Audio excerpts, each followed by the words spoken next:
ఈ కన్ను దేహంలో చాలా ప్రాముఖ్యమైనది. కన్ను దేహంలో చాలా ప్రాముఖ్యమైనది. మా ఊడున్నాడు, ఊరికి ఎటు పడితే చూస్తుంటాడు. ఎందుకురా అలా చూస్తావు అటు ఇటు అంటే, ఏమైందా నాకు అంటా ఉంటాడు. ఒక దేహాన్నంతా నాశనం చేసేది ఒక కన్నే.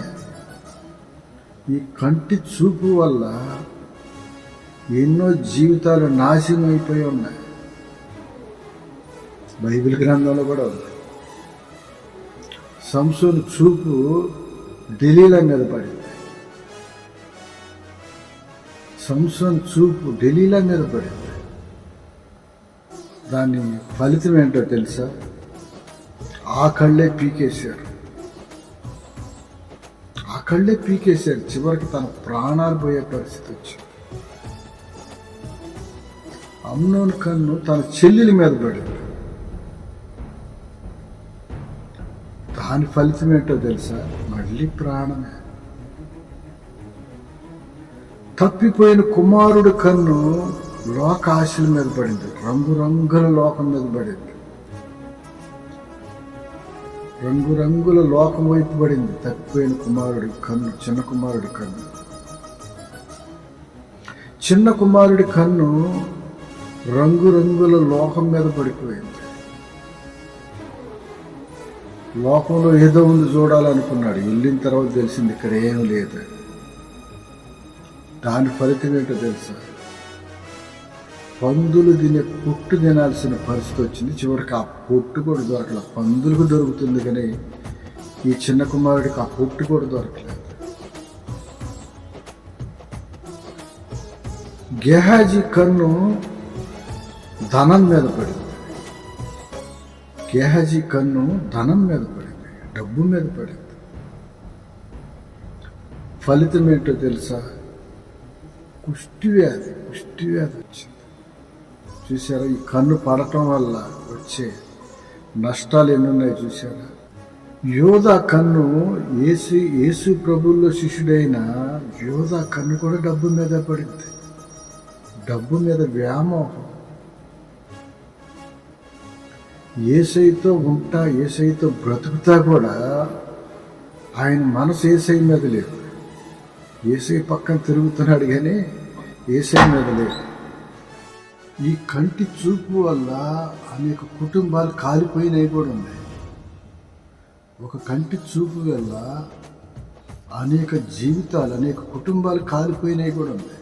అంత ప్రమాదం ఈ కంటి చూపు. అందుకే బైబిల్ గ్రంథంలో రాయబడి ఉంది, నీ కన్ను నీకు అభ్యంతరకరంగా ఉంటే ఆ కన్ను వల్ల నీ దేహం అంతా నరకంలో పడకుండా కన్నుని తీసేసేయమంటాడు. కన్నుని పీకేసేయి. ఆ కన్ను వల్ల నీ దేహం అంతా నరకంలో పడటం కంటే ఆ కన్ను ఒక్కటి తీసేయటం మంచిది. ఆదాం కన్ను కూడా ఆ అందమైన పండు మీద పడింది. అవ్వ కన్ను కూడా అందమైన పండు మీద పడింది. ఫలితం ఏంటో తెలుసు?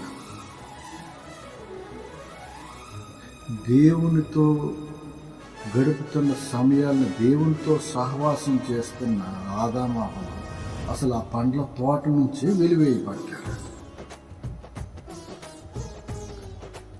మన కంటి చూపు ఎలా ఉంది? మనం లెగవగానే మన కంటి చూపు ఎలా ఉంది? పడుకునే ముందు మన కంటి చూపు ఎలా ఉంది?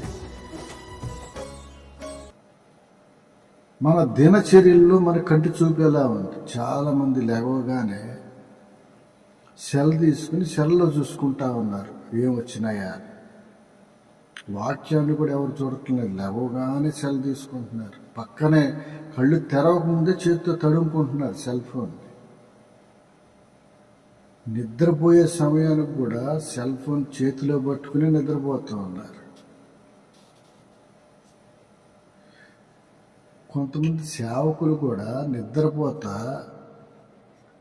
ఫోటోలు పెట్టి ఇది ఎలా ఉంది ఫ్రెండ్స్ అని పెడుతున్నారు. సేవకులు కూడా నిద్రపోయేటప్పుడు ఎలా ఉంటుంది దరిద్రంగా. లెగవగానే కూడా పెడుతున్నారు హాయ్ ఫ్రెండ్స్ అని, పాయసముఖం వేసుకుని. వాటికి కామెంట్లు మళ్ళీ ఎలా ఉంది అని. ఎలా ఉంటుంది లేవగానే నిద్రపోయేటప్పుడు దరిద్రంగా చచ్చిపోయినట్టుగానే ఉంటుంది నిద్రపోయేటప్పుడు. మన కనుదృష్టి యేసై వైపు ఉండాలి. మన కనుదృష్టి పైనున్న వాటినే వెతకాలి.